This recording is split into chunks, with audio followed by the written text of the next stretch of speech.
some help from everyone who's staying. If you could stand up and move the tables out of the way. Oh, really? I don't know how you can do anything agile with tables. You just get in the way. So you just move them out of the way.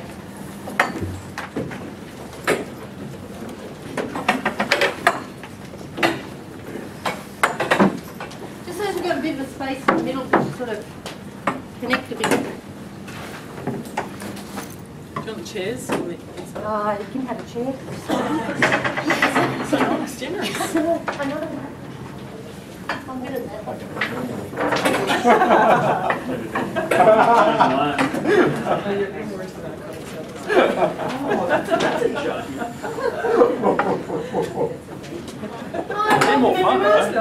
Grab a seat.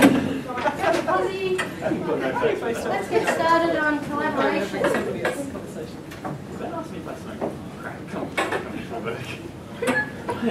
I thought it was hilarious. Really? It was fantastic. Hi, my name is Viv McWaters. There's my details up there, so I don't have to tell you anything else. Also, for what I'm going to cover today, I've got you. There's cards down the back that you can take that remind you of all the principles that we explore today, and also, of course, my business card if you would like to take one. So that's the marketing done. Now, what are some of the elements of great collaboration? Throw them at me. Listening. What else? Supporting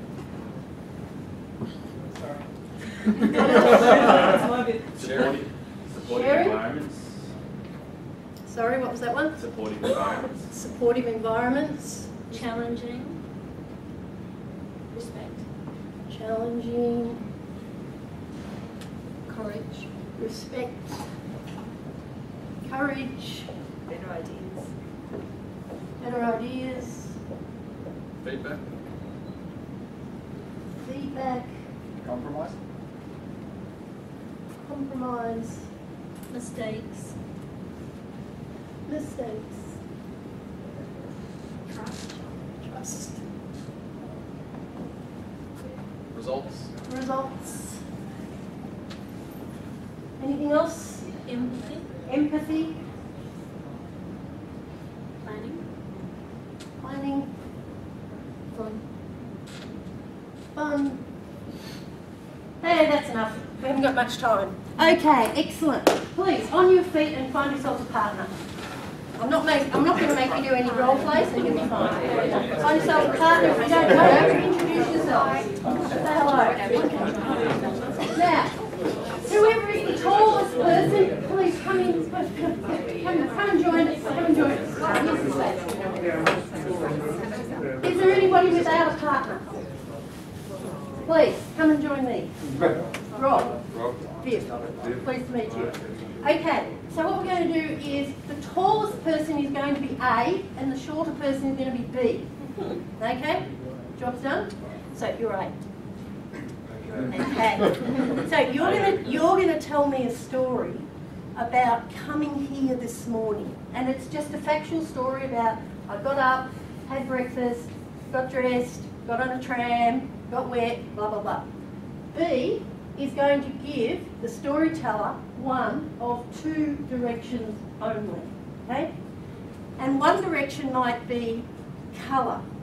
So if Rob says he got on the tram, I might say colour the tram, which means I want more information about the tram. And he'll go blah, blah, blah, blah, blah, we'll do this and blah, blah, blah, blah, blah. And I'll go advance. So which means I want you to now move on with the story. So the listener can only give two instructions. Colour, more information, advance, move on. Okay? Okay. Very hard to get up this morning. It was very earlier than I usually get up. Colour early. I usually get to work about 9:30, so it takes about an hour to get to work. So I leave about 8:30. Have to be here by 8:30, so a bit of a change in Advance. So got to lift to the station. Colour the station. Went to Ashburton Station, which is close to my house, and on this line gets us to Advance. Got on the train, lots of people haven't been that station before, so very strange.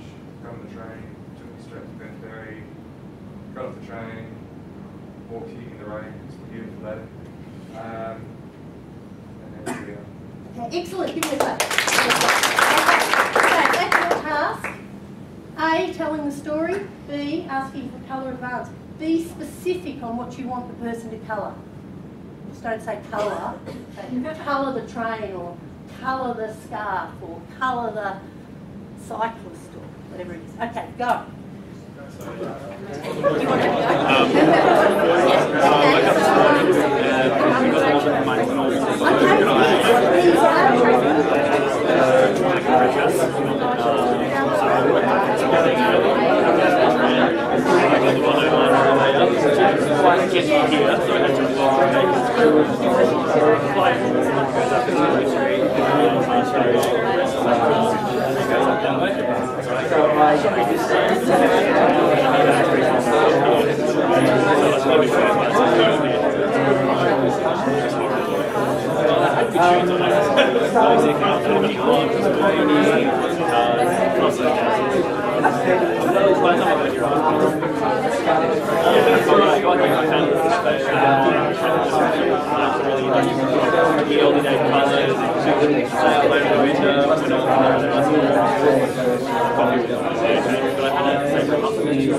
you want to swap over, stand out. B tells the story, A does colour advance.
Okay, please pair up with another pair to make groups of 4. And introduce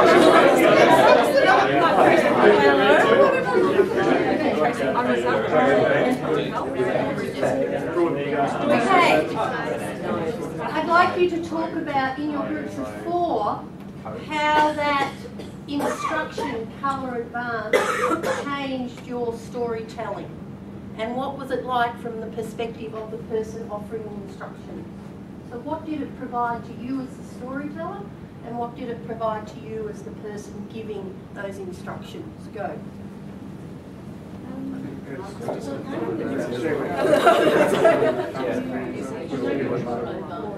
wasn't actually very good. Sunny to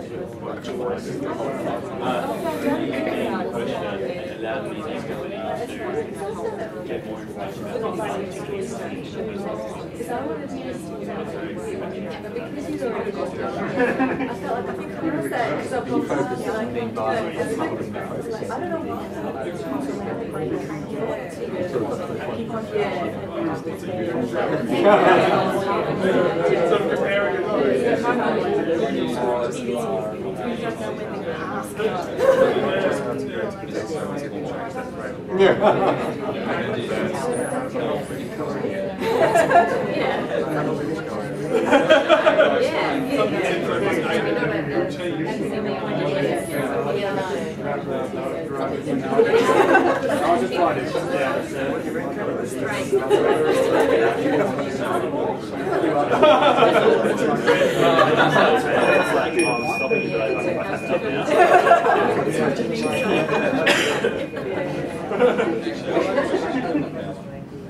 Okay, so what were some of the things you noticed about being the person who was giving the instructions of colour advance? It gets more engaged. Sorry? Disconcerting. Disconcerting, why? You just got to constantly stop and rethink your thoughts. If you were the talker, but what if you were the person asking? It was slightly embarrassing as well, I think. Slightly embarrassing? Yeah. Okay. I feel like you're interrupting me from being. You're interrupting them? Yeah, what else? You're powerful. You're powerful? Yeah? Yeah. Yeah, now you're talking. Well, you're basically getting what you need out of the conversation. Yeah. So instead of the other person trying to be a mind reader and going, is this person listening to me? Am I actually giving them what they want? You're actually getting some real-time feedback. You're able to unpack specifics. Yeah. You want to find that out, which is a really good motivation for.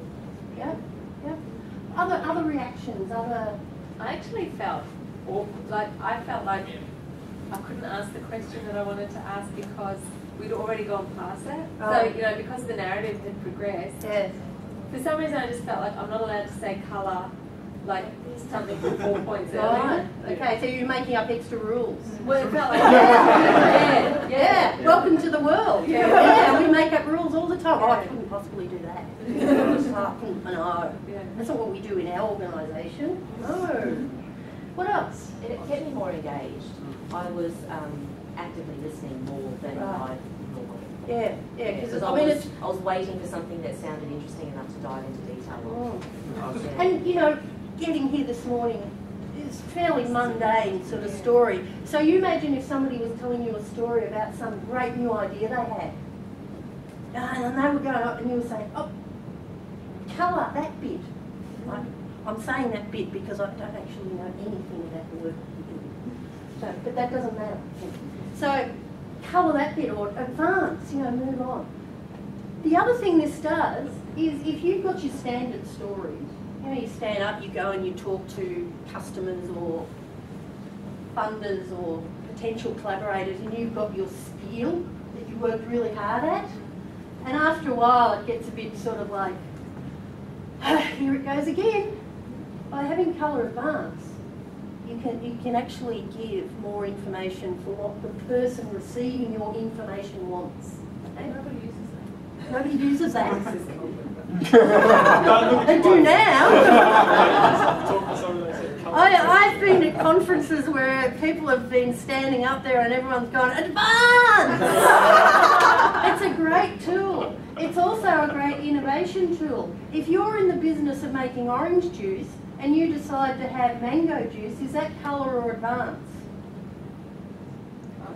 Colour. It's just another variety of the same thing. If you completely come up with something that changes the game around juices, what's that?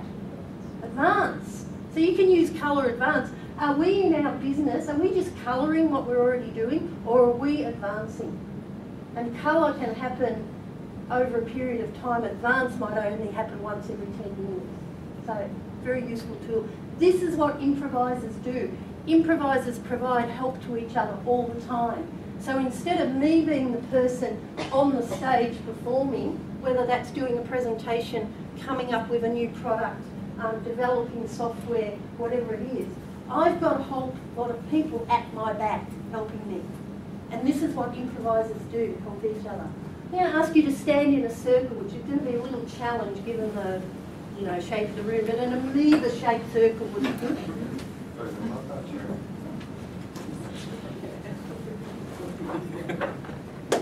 Okay, we've got time for one more activity and then I'm going to go through the principles and then we're all done. So if you're feeling uncomfortable, you'll be out of here in 15 minutes. So you don't worry. Okay, so this is a game called Pass the Zap. Anyone played Pass the Zap before? Excellent. Anyone else? So if you're holding something, you put it down. Okay, so this is a zap. It goes zap.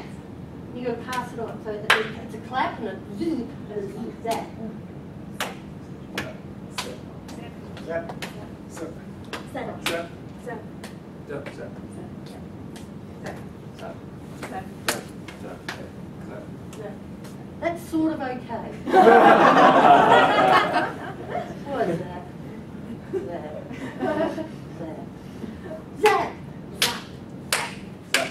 Zap. Zap. Zap. Zap. Zap. Zap. Zap. Zap. Zap. Oh, excellent. So zaps Okay? So zap, zap, zap, zap, zap.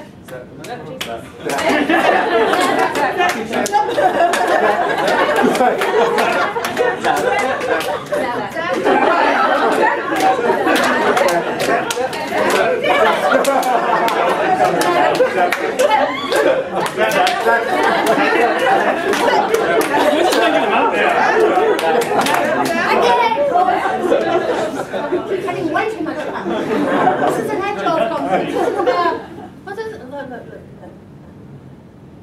What's it last? What's the acronym stand for? Lean Agile Systems Thinking. Yeah, you shouldn't have supposed to be having this much fun. Okay, so zaps, you've got zaps sorted, okay? So because you're so good at zaps, when you have control of the zap, you can either pass it on either side, or you can get eye contact with somebody across the room and go whoosh and throw it at them. And then, yeah, they catch it, and then they can either whoosh across the circle to somebody else. You can't whoosh people either side of you. You can only zap them, but you can whoosh somebody. Yeah? Got it? Go. Okay, zap. Zap. Whoosh.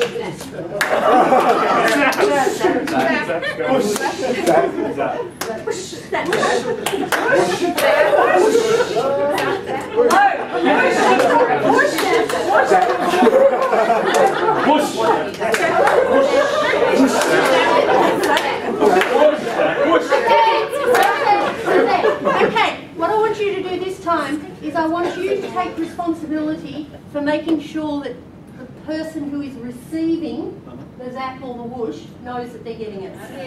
Okay, so it's not just like whoosh! No, make eye contact, do a song and dance, whatever it is to get their attention. Okay? And let's just have one zap going around for the moment. Let's see how that works. So zap, zap, zap. Zap. Whoosh. Whoosh. Zap. Zap. Zap. Zap. Zap. Zap. Whoosh. Whoosh. Whoosh. Whoosh. Zap. Zap. Whoosh. Zap. Zap. Zap. Whoosh. Zap. Whoosh. So is that? Whoosh. Zap. Zap. Zap. Whoosh. Okay, stop. Excellent. So, did you notice that often your body knew what to do before your brain and your mouth did? That you were going, what's that? Whoosh. So, your body is part of your whole operating system. You don't just operate from here up. You get information from elsewhere. This is what improvisers do as well. They get information from the whole body, from every part, and they support each other. We haven't got much time to play more games, it's really sad. So I'm going to get you to sit down for a moment. Just grab a chair anywhere.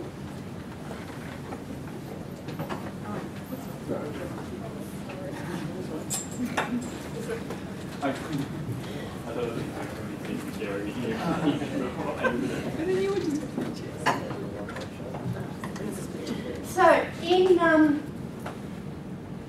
the very best form of collaboration I have ever seen is what's called long-form improvisation. And this is where a group of between 6 and 10 people will get up on the stage. They might get a suggestion from the audience, and from that they will make up, without a script, a show that might go for 30 or 40 minutes. Okay? Has anyone seen that sort of improvisation? Yeah. And it's quite mind-blowing because sometimes you cannot believe that they're actually making it up. And here are the secrets on how they can do that.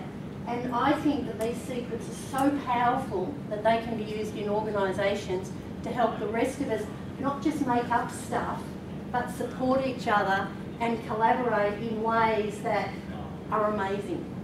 So here are the principles. The first one is let go. And these principles you will have felt in one level or another in these activities we've just done. So let go means basically to let go of your expectations, to let go of knowing what's going to happen and be open to opportunities, be open to the information that might be coming to you. The second one is accept offers. So in that game of colour advance, when someone says to you, colour the push bike. That's an offer for you to provide more information. You don't have to accept that offer, but if you do, you can provide a lot more information. You have to be open to offers to hear offers. So offers are available all the time. And what improvisers do is they will make an offer on the stage, and instead of, I might come on the stage and say, oh, I'm walking my dog, and if my partner on the stage says, that's not a dog, I'm sort of stuck. But if they accept the offer and go with it, we can move forward. Accepting offers doesn't mean I agree with everything you say. That's not practical. What it means is I hear you and I acknowledge you, and I'm going to build on what you say. Yeah? So it doesn't mean I agree, but instead of saying yes but, it would never work in our organisation, or yes but that wouldn't work for this particular project, say yes, and how could we build on that and explore it differently? So it's taking a different perspective. Accepting offers. Make your partner look good.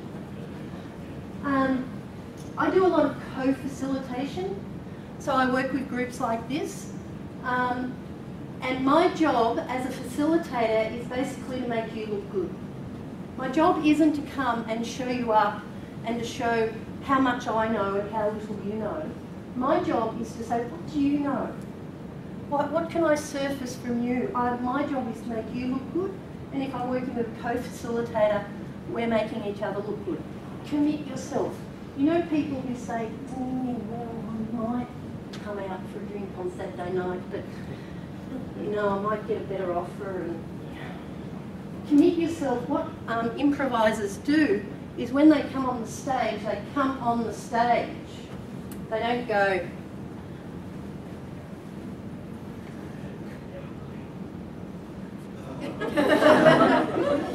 I'm not ready yet. You know, commit yourself. So if you've got an idea and you're with a team and you're collaborating, if you commit to your idea, people get energy from that. They get excited by that commitment. Even if it turns out to be the crappiest idea on the planet, at least you've got some energy, some commitment, some passion around it. So commit yourself. Notice more is about simply stopping and noticing what's around you, what resources you have. Sometimes I hear teams say, wouldn't it be really good if we had somebody here who could do X? I go, have you ever asked if there's anyone in your team who could do that? They say, oh no, we're all trained in computer science. There's no way that we've got anyone who could draw in the team. Well, let's ask. Let's find out. Let's notice more about what people actually have to offer. Noticing more. Put down your clever. This is my favourite one. The opposite side of that, if you pick up one of these cards when you leave, says put down your clever and pick up your ordinary. When we try and be clever, we try and come up with the clever idea, the best idea, the most amazing idea. We often fail. If we just be who we are and put out there what we know, other people go, wow, I never knew that you knew that. So if we put down your clever, pick up your ordinary, do the obvious, and then everybody else is contributing to that, together as a group we can do amazing stuff. If you're trying to do this on your own, hard work. And there's this one, be affected, which means being affected by other people. So when you were telling the story Colour Advance, or when you were receiving the zap or the whoosh, you were being affected by other people in the group. You might have been planning to come to this session and sit here and take some notes and not actually do anything. You were affected by the group in the room and the energy and what everybody else was doing. And the last one is move. This is deliberately ambiguous because it's move in a physical sense. I was once working with a group and they were completely stuck with what they were doing. There was about 5 groups in the room, and this particular group was sitting down at a table. All the other groups were either working on the floor or standing up. And I said to this group, get rid of the table, get rid of the seats and just stand and talk. And it completely shifted their perspective because they got stuck in a mode of operating. So move is physically move, so if you're stuck, move. This is why my sort of facilitation is called disruptive facilitation. I like to disrupt the patterns and habits that you get into. And it's also move emotionally. We're emotional beings, so we get moved when something affects us emotionally. So I'm going to ask you now, for the last few minutes that we've got, if you can stand up, go and stand by one of these principles that you're particularly attracted by. Which one of these principles are you particularly attracted by?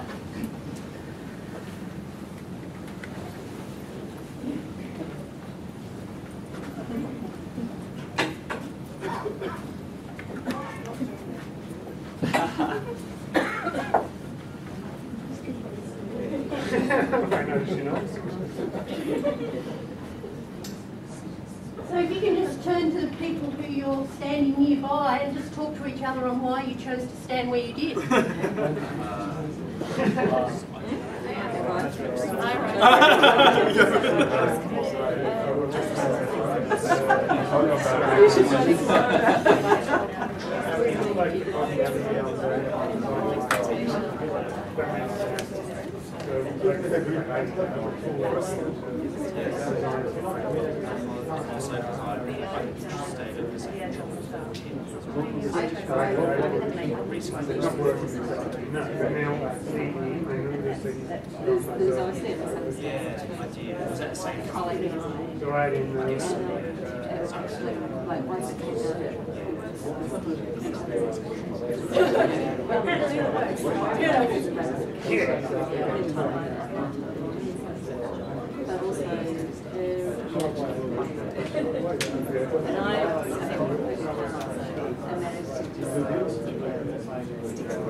So I'd actually done the problem today because just